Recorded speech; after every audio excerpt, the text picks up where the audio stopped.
আসসালামু আলাইকুম। সমস্যা থেকে ফিরে নিচ্ছি পবিত্র কিতাব দিনে ইলাহি। এই কিতাব হচ্ছেন খোদার গোপন রহস্য কিতাব। এই কিতাবের লেখক হচ্ছেন হযরত রিয়াজ আহমদ ঘরশে। হযরত রিয়াজ আহমদ ঘরশে যিনি হলেন ইমাম মেহেদী সালাম কলকি অবতার এবং মাসিয়া। এই কিতাব আমি আগে পড়েছি, তার পরিণত করছি, আপনারা মনোযোগ দিয়ে শুনুন। বিসমিল্লাহির রহমানির রহিম। জরুরি বিজ্ঞপ্তি। প্রত্যেক নবীকে আল্লাহ বিশেষ নামে ডেকেছেন, যা তার উম্মতের জন্য পরিচিতি ও কলেমা হয়ে গেছে।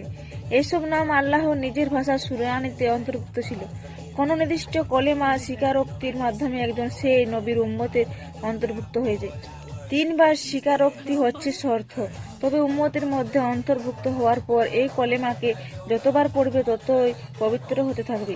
বিপদের সময় উক্ত শব্দগুলো উচ্চারণ করলে বিপদ থেকে মুক্তি লাভ হয়। এসব কলেমা কবরে হিসাব নিকাশ কম হওয়ার কারণ হয়। এমনকি বেহেশতে প্রবেশের জন্য এসব শব্দ উচ্চারণ শর্ত। প্রত্যেক উম্মতের উচিত আপন নবীর কলেমা স্মরণ করা এবং যথাসম্ভব সকাল বিকাল তা পাঠ করা। হেদায়তের জন্য আসমানি কেতাবসমূহে নিজের ভাষায় পড়তে পারেন, কিন্তু ইবাদতের জন্য মূল কেতাব মূল শব্দসমূহ উচ্চারণে অধিকতর অত্যাধিক সুবিধা পাওয়া যায়। বাকির উত্তরে কালকে পড়ে শোনাবো। আপনারা যদি কিতাব দিন পড়তে চান তাহলে চলে আসুন ইউটিউব আলরা টিভি চ্যানেল এবং পরীক্ষা করে দেখুন। আল্লাহ হাফিজ।